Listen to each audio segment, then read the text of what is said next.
Alright, welcome back to a new video, and today is, of course, fight week or 1 week away from the super lightweight bout between Jose Ramirez and Richard Commey, which is a very interesting fight because before we get into, Ramirez and Commey, is that, well, Ramirez was offered a pro race fight, aka for the WBC championship, and he declined it. Whether that be for money or whatever, it's he said, she said. Pro Grace says that they said it wasn't about the money, or it doesn't matter about the money or whatever. Now it doesn't matter. Whatever. And instead he chose to fight Richard Commey, who is 30-4 and 1 draw. And recently, after his loss to Josh Taylor, he fought Jose Pedraza, a gatekeeper, and then is moving on to fight another gatekeeper in the form of Richard Commey, who recently moved up in the division after losing to Lomachenko and moving up to fight Pedraza. So it's very weird. Anyways, he is 27-1 with 17 knockouts. Like I said, his one loss is Josh Taylor, and his last two fights is obviously lost to Josh Taylor and fighting Jose Pedraza. And Richard Commey is a very interesting one, because before all of them losses, he was a very good fighter. But he is currently now at 34-1, with 27 knockouts and 1 loss coming by way of knockout. So you can tell he is a knockout artist with a ton of losses, which means that he used to be all on the ups. Now he's all on the downs, as he lost 2 back-to-back to Robert Eastern Jr. and Denis Shafikov in 2016. And his other 2 losses were to currently elite fighters who fight each other, actually. He lost to Teofimo Lopez via KO, his only KO loss, in the second round. And lost to Vasily Lomachenko, unanimous decision. And then he decided to move up to 140 to fight Jose Pedraza, a gatekeeper. Which is very good because he is considered a gatekeeper himself. And it was a draw. A split decision draw, as someone had him winning, someone had him losing, and someone picked a draw. Who I think won? Well, it was a very weird thing because Commey was winning arguably the first half and then started falling off. Yeah, that's a little pattern with Commey. He really just fights well for the first couple of rounds and then just gives up, I think. I don't know. Because as you can tell, only 3 people he beaten were never knocked out. And it's actually quite a long time since he didn't knock someone out, 2017. But that's why they call him one of the better gatekeepers, because if you're not elite, you're gonna get knocked out against them, which is crazy. But who I think is gonna win was a very easy choice. It is, of course, Jose Ramirez, as he is the better fighter and only lost to the current and former undisputed super lightweight champion. But this isn't about Ramirez versus Commey, because everyone knows who's going to win that. But what's going to happen afterwards? Is he going to chase Josh Taylor again? Is he going to go for the vacant WBO belt winner? Going to go after Pro Grace, which he already declined. The WBA champion is currently busy, as he has a fight in, I think, May against Rolly. So he basically either has to fight someone he lost to, but I got a better one. He should fight Sandor Martin.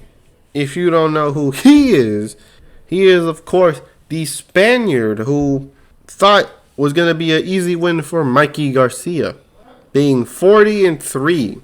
Well, 40-2 when he fought Teofimo, but with 13 knockouts. And for some reason it says suspended by New York State Athletic Commission indefinitely. Guess he's not fighting in New York no more. Anyways, his recent fights were really weird because he was winning, obviously, until... And he got into the radar against Mikey Garcia, which was an easy fight for Mikey. It was a comeback fight after losing to Errol Spence Jr. He got absolutely dominated against. Then, after fighting in Spain, he came back to fight Teofimo Lopez as a late replacement, as Teofimo Lopez was set to fight Pedraza. Everyone loves Pedraza, basically. And he lost split decision, but people thought Martin won. He should have won that. And I thought so too, because he got knocked down the first time. Alright, whatever. He just got caught slipping. Not literally, he didn't slip, he got hit and he fell. And then his second knockdown came, which was counted as a slip, which shouldn't have, for the sole fact that it was the same exact punch that put him down the first time. Yet they didn't count it as, well, a knockdown. And it should have. But even then, although the points say otherwise, that it was not a close match, it was an extremely close match. And with that second knockdown, if it was called and good, and that's why they didn't call it, I think everyone would have gotten mad, because then it would have been a clear deciding winner being Sandor Martin.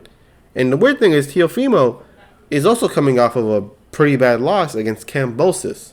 He then fought Carlos Campa, I think, and in his second fight after his loss will be fought Sandor Martin. And he made him question his entire ability, as Teofimo was like, do I still got it? So basically, Josh Taylor's fighting Teofimo at his lowest. Then again, a win's a win. And that brings us to Jose Ramirez, who after his loss to a pretty bad loss to Josh Taylor, unanimous decision loss for the undisputed title, he came back and fought Jose Pedraza. One unanimous decision, looked horrible. Then he's going to fight Commey, who I think will look better against, because Commey gives up around halfway through the fight. I don't know if he actually gives up, or maybe all of them knockouts are finally getting towards Commey. So then that will be 2 fights since his bad loss to Josh Taylor, which will then be perfect for Sandor Martin, as he fought Mikey Garcia straight after his loss to Errol Spence Jr., then fighting Teofimo after his first fight after his loss to Kambosos Jr., pretty bad one obviously, and then if everything goes according to plan, he will be fighting Jose Ramirez 2 fights after his very bad loss towards Josh Taylor. And who I think is going to win that one? Oh, I think Martin. Martin will definitely win that one, which is really crazy because you would think that he wouldn't. But he's not amazing or good, but he's good at getting under people's skin, as he has no power, already has losses, and he could drop you and hurt you for some reason. And obviously it would get under their skin, because there's like, how can this man do this to me? He has very little knockout power. And he could definitely get under Ramirez's head, or in Ramirez's head. Not on purpose. I don't think he's a bad guy, the evil guy that gets under people's skin. No. But he is a slick fighter who has fought power punches before and made them look like chumps. So I think Martin will do very well against Ramirez.